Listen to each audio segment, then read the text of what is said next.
Welcome to this lecture series in real analysis. In this lecture, we'll discuss the notion of accumulation points of a set. And let us recall what we need. Well, all we need is the basics. And particularly, we'll need the notion of a neighborhood.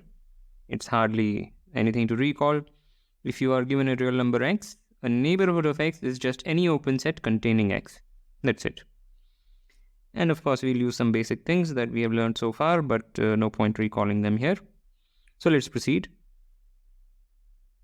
Here are some problems for practice. And now let us get started. So first, let us define the meaning of a deleted neighborhood of a point. So fix a real number x. A deleted neighborhood of x is any set of the form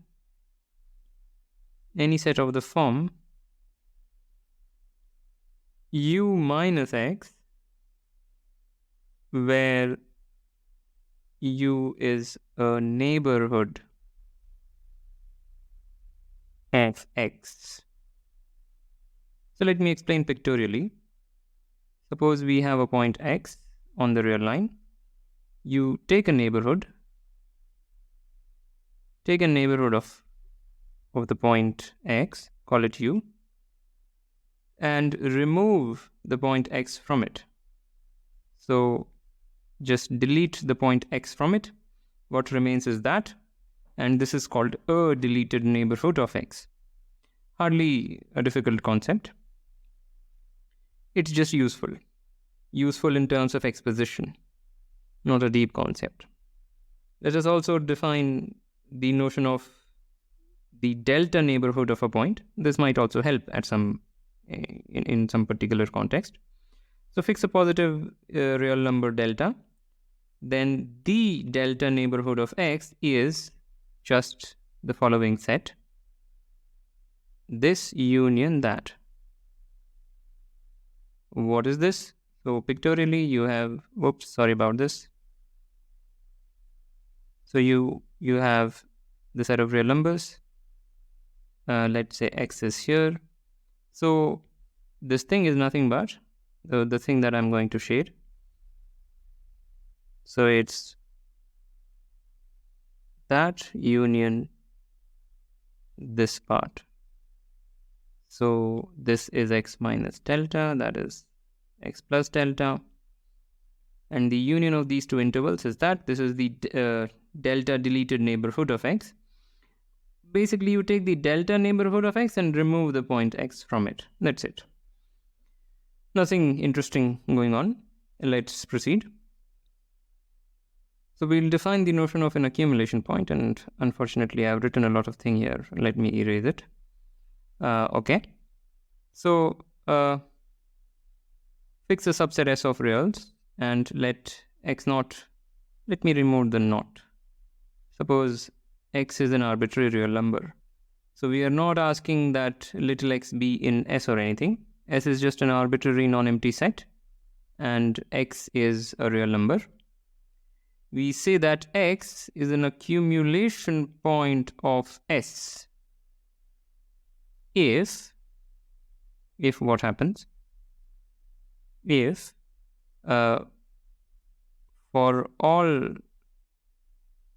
for each deleted neighborhood D of x, we have D intersection S is not empty. So we'll see examples to understand the concept, but let's try to verbally flesh it out a little bit. We say that x is an accumulation point of S if in every deleted neighborhood of x, there is a point of S. So in some sense, you could say that S is not leaving x alone. That's heuristically what you can say. So let's try to foster our understanding using an example. So here the set is all the integers, and we can depict them via diagram. So let's say, again this yellow thing comes about. So let's say this is our real line. And we have the integers, this is 0, then we have 1, 2, and so on. All right. So these things are precisely the elements of S.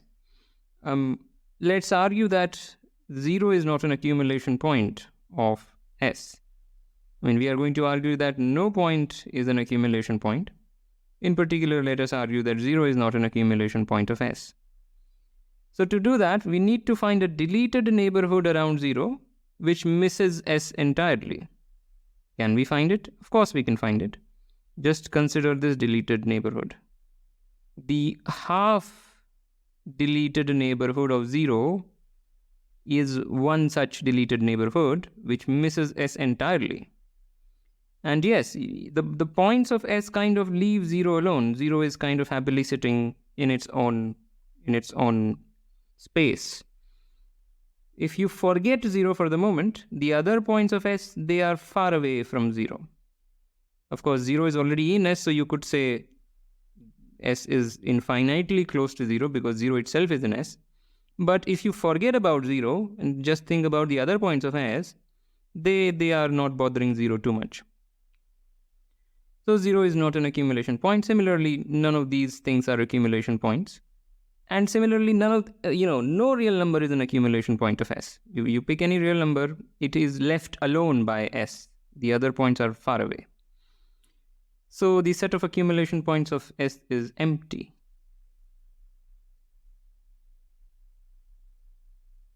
Okay. So that was nice. What about this very simple example? So here, let me again draw a picture. I don't want to make a crooked line. Oops. Okay.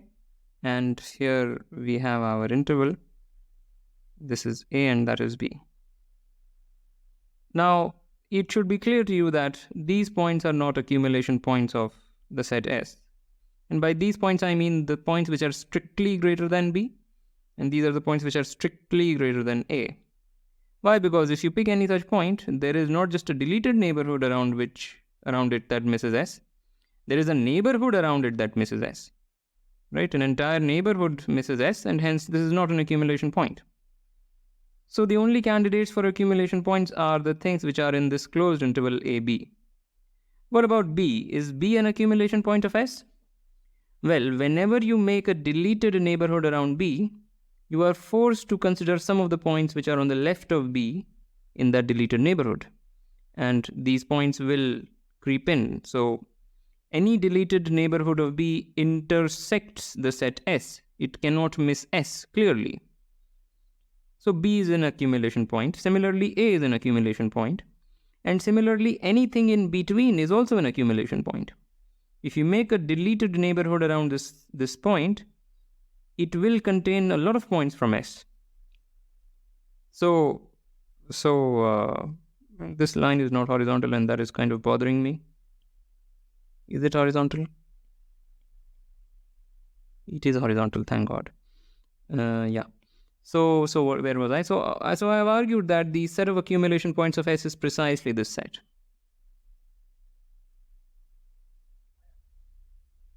This closed interval. Okay. Now lastly, a more interesting example. A little hard to explain, but it's not difficult at all. So let me draw what this set is. We have this set. Okay, so let's kind of try to draw it. Maybe I'll include 0 in it. Doesn't matter. I'll include 0 in it just for convenience. So 0 is here, and 1 is, let's say, here. Then we have half. We have 1/3, 1/4, and so on. What are the accumulation points of this guy? Well, clearly, if you choose anything which is away from this set, that's not going to be an accumulation point of S. That's clear from the picture, but let me just say why 2 is not an accumulation point, because it's not an accumulation point simply because as soon as you choose, or rather, I should say, there is a whole neighborhood around 2 that is missed by S, and hence 2 is not an accumulation point. In fact, as soon as you have a closed subset of reals, everything outside that closed subset cannot be an accumulation point of S. The set of accumulation points of S is contained in the closure of S. That's something that if you followed the lectures, the previous lectures, you should be able to see, but we will prove something effectively. Very soon we'll prove that. So anyway, anything outside S cannot be an accumulation point of S. What about the things which are in S? What about this guy? Well, again, if you take this small deleted neighborhood, that misses every point of S. So 1 is not an accumulation point. Similarly, half is not an accumulation point because you'll have to squint your eyes and choose a smaller deleted neighborhood, but you can choose such a neighborhood. That also misses every point of S. Similarly for this, similarly for that. But this guy doesn't have that luxury. No matter what deleted neighborhood you choose around that point, you will trap in points from this part, simply because this converges to 0 as n increases. So the only accumulation point of S is the real number 0. Okay. So I hope this concept is clear, the concept of accumulation point. And here is a remark. An accumulation point of S may or may not lie in S. So here, for instance, A is an accumulation point of this guy, of the open interval S, and it does not lie in S. The point A is not in S. But here 0 is a point in S and is also an accumulation point of S. So an accumulation point of a set may or may not lie in the set. Okay, all right. Now, I guess, we are far from over. Let's try to understand this notion a little bit better. So fix any non-empty subset of reals. It is non-empty, I'm not writing that. And fix an x arbitrary. A real number x arbitrary. Then these two statements are equivalent. What is the first one? The first one is that x is an accumulation point of S. And the second one is somewhat bizarre looking thing. All we are saying is first you take out x from S and then take the closure. So I should have mentioned in the recall that you should be familiar with the notion of closure. If you're not, then you can go back to the videos or maybe Google around. Very important notion. So x is an accumulation point of S if and only if x satisfies this. So let's prove it. And I strongly recommend you to first try to prove this yourself before you look at what I'm going to discuss. So assume 1, want to show 2. And to show 2, what do we need to do?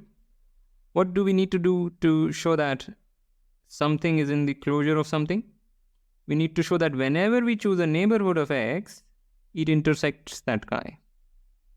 So let U be a neighborhood of x. Need to show that U intersects the punctured set S. Need to show this. But, well, by 1, meaning that since x is an accumulation point of S, we know that this deleted neighborhood, this is a deleted neighborhood of x, and hence this intersects S in a non-empty set, which is same as saying that this is the case. So we have proven what we wanted to show, and therefore 2 holds. Now assume 2. We want to show that x is an accumulation point of S. What do we need to do? Fix an arbitrary or choose an arbitrary neighborhood of x. And what do we need to do? We need to show that this deleted neighborhood intersects S. But again, this is just exactly the reversal of the previous argument. But since 2 holds, we know that any neighborhood of x will intersect this guy we know that U intersection this thing is non-empty. But that is exactly the same as saying that the punctured U intersection S is non-empty. So that's it. That proves one, and we have shown this. This helps. This is a very simple deduction, but it helps. When we think about accumulation points, remembering this is a good idea. Okay, let's proceed. So what about dense sets? This is just a special example. Clearly an exercise. You should pause the video and solve these lemmas before I give you the proofs. So fix a dense subset of the reals and pick X arbitrarily. Then this is also a dense set. This has nothing to do with this lecture. This is a general, this is really an exercise. Perhaps let me prove it, because I don't want to leave this out. So why is puncturing a dense set also leading to a dense set? Suppose not. Assume on the contrary that this guy is not dense in R. Then by definition, then there is an open set U such that non-empty open set, I mean, so let me write non-empty, such that U intersection this punctured thing is empty. What is happening? If this is not dense, it should miss an open set. It should miss a non-empty open set. That's exactly what we have written. Just looks complicated. Okay. But then, this is equivalent to this intersection A being empty. But what about this guy? What about that? That is also an open set, and a non-empty one at that. If you take a non-empty open set and puncture it, you are going to get a non-empty open set. So what I'm using is that this is a non-empty open set. Now we have a non-empty open set whose intersection with A is empty. That contradicts the fact that A is dense in R.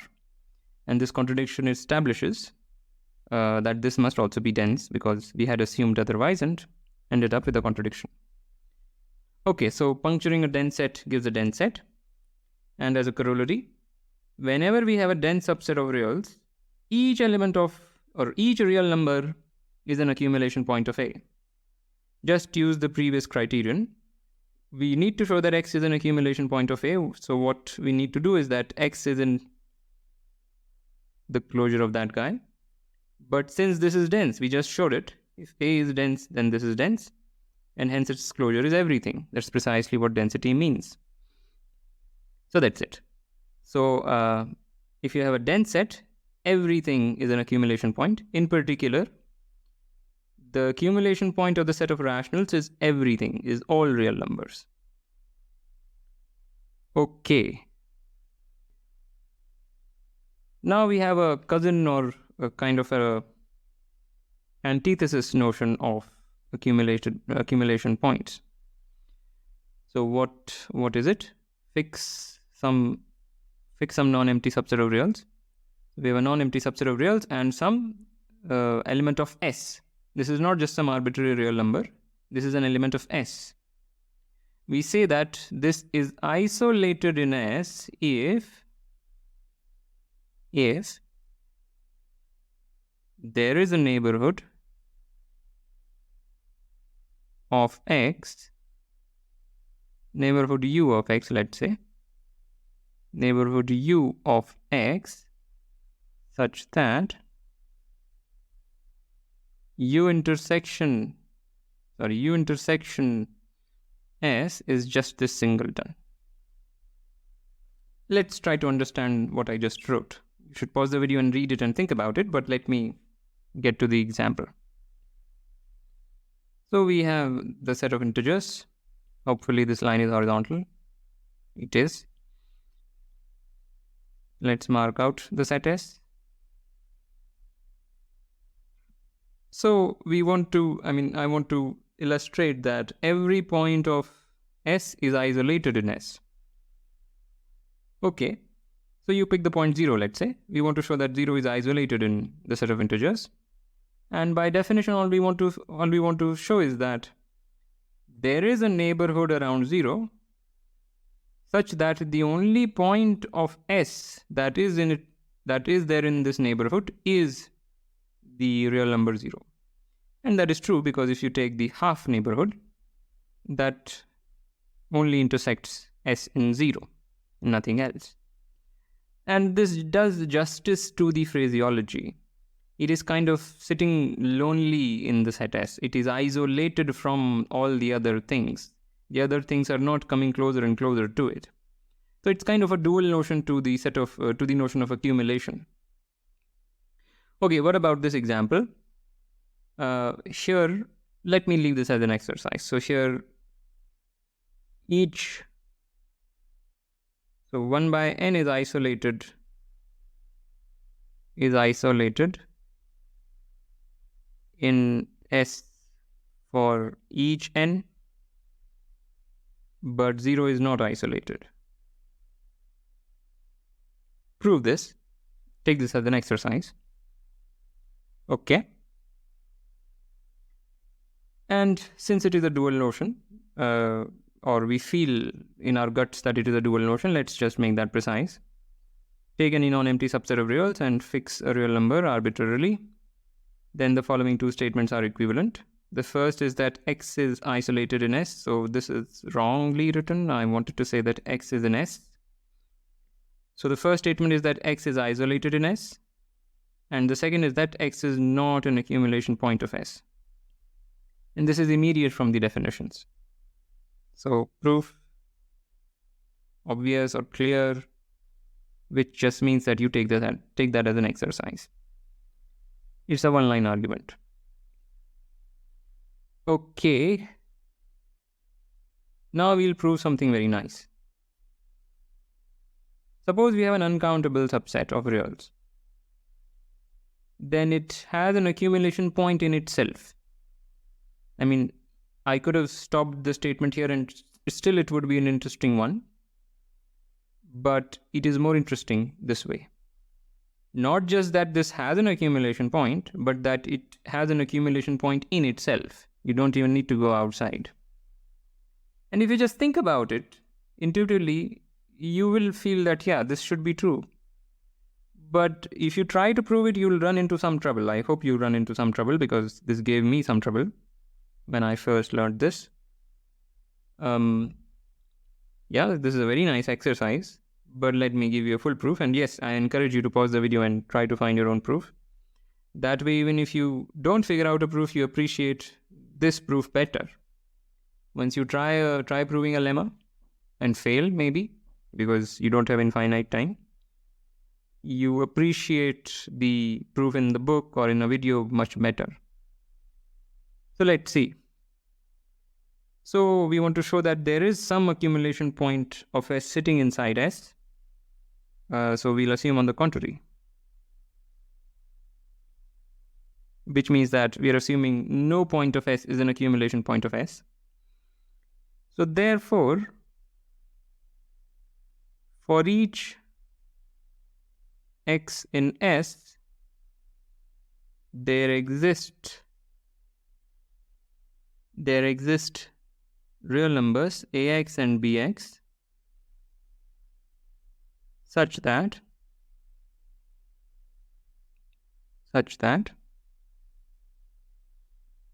this happens and this interval misses S entirely. The only thing it intersects S in is the point x. I'll explain. If this is the case, then no point of S is an accumulation point of S. So every point in S is isolated in S, right? That's what we just said in the previous slide. So you take an arbitrary, or you take any x in the set S, This has to be isolated in S under our assumption. So you should be able to find a neighborhood of X which intersects S only in X. Pictorially, you have the point X. All we are saying is you can find a neighborhood around it, or in fact an open interval around it, such that this open interval only intersects the set S in X. That is, that this is isolated in S. All right, but it is important to be able to argue that these things can be chosen to be rationals. Let me at least verbally argue it. So suppose you have found such AX and BX. Here is AX, there is BX. Once you found them, well, all you need to do is just find some rational number here and some rational number there, replace AX by that rational number and replace BX by that rational number. So you can, without loss of generality, or I don't know how to say it, you can find rational numbers AX and BX with the same property. And that's the key point of this argument. Okay? So we have that, and now define the map. And what is the best way to say it? So define a map F from S to Q square as Fx is Ax, and this is going to be very, very confusing. Oh my god. So here this was denoting an open interval, but here we are trying to denote an ordered pair. This is a very unfortunate clash of notation. This also denotes this open interval, while here in this line what we are trying to do is we are trying to say that Ax is the first coordinate of this value and Bx is the second coordinate of this value. I hope you're not confused. Right, all we are saying is that to each x, we have found two rational numbers with a certain property. It's just that we are defining a map which identifies those two numbers. So to x, you just, the left end point you write as ax and the right end point bx, and that's it. So you have a well-defined map, and because of this thing, note that f is injective, right? Let me argue verbally at least. Why is it injective? So if it were not injective, then there would be two different points, x and x prime. Let's call it x and let's call the other one y. Suppose fx equals fy. That means ax equals ay. So here somewhere we have a, which is equal to both ax and ay.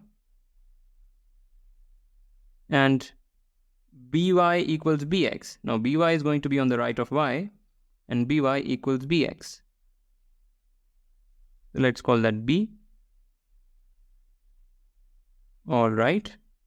And now this interval, which is, you can think of it as ax comma bx, or you can think of it as ay comma by. So this interval intersects S in two different points, both x and y. But that is contrary to the choice of ax and bx. Ax and bx intersect x only at one point, namely x. So this injectivity is not a hard thing to prove. It's just the main thing to observe, the whole reason why we are even constructing all these things. Now we have an uncountable set injecting into a countable set, and that is a contradiction.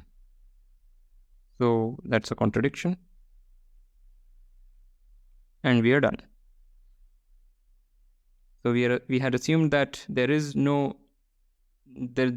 in S which is an accumulation point of S, but we ended up coming up with an injective function from an uncountable set to a countable set.